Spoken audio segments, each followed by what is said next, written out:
വീണ George വന്നതിന് ശേഷം ആരോഗ്യവകുപ്പിന്റെ കണ്ടകശനി ആരംഭിച്ചു. അന്ന് ആരംഭിച്ചതാണ്. പണ്ടൊരു ചൊല്ലുണ്ട്, കണ്ടകശനി കൊണ്ടേ പോകും. പക്ഷെ അതുകൊണ്ട് നാട്ടിലെ ജനങ്ങളെ വിട്ടുകൊടുക്കാൻ തയ്യാറില്ല.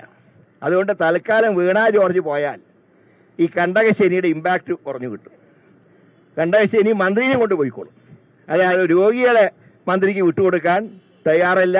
അതുകൊണ്ട് എന്ത് സർക്കസ് കാണിച്ചാലും, എന്തൊക്കെ വീരവാദം മുടക്കിയാലും, ചുറ്റും എത്ര പോലീസുകാരെ നിർത്തിയാലും വീണ ജോർജിനോട് പറയാനുള്ളത് പുറത്തിറങ്ങി നടക്കാൻ കഴിയാത്ത അവസ്ഥ ഇപ്പൊ തന്നെ കേരളത്തിലുണ്ട്.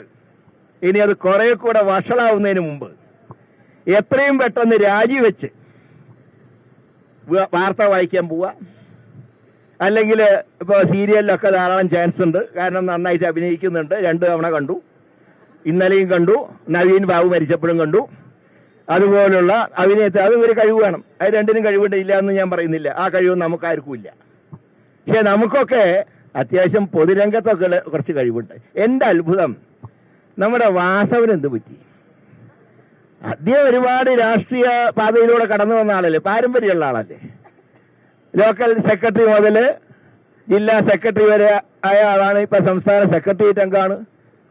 അദ്ദേഹം എന്തിനാണ് ഈ വീണ മീട്ടുന്നതിന്റെ കൂടെ ആടാൻ നിൽക്കുന്നതിനാ? എനിക്ക് അതാണ് അത്ഭുതം. അദ്ദേഹത്തിന് കാര്യത്തിലെ വിവരം, അദ്ദേഹം കൂട്ടുമതിയാണ് കേട്ടോ. കാരണം പക്ഷെ മന്ത്രി ഇങ്ങനെ പറയുമ്പോ അത് ഉടനെ സ്പോട്ടിൽ വെച്ച് നിഷേധിക്കാൻ ചിലപ്പോൾ കഴിഞ്ഞു എന്ന് വരില്ല. അതുകൊണ്ടാണ് ഈ രാജിയിൽ നിന്ന് വാസവനെ നമ്മൾ തൽക്കാലം ഒഴിവാക്കുന്നത്. പക്ഷേ രാജിയിൽ നിന്ന് ഒരു കാരണവശാലും വീണ ജോർജിനെ ഒഴിവാക്കാൻ നിവൃത്തിയില്ല.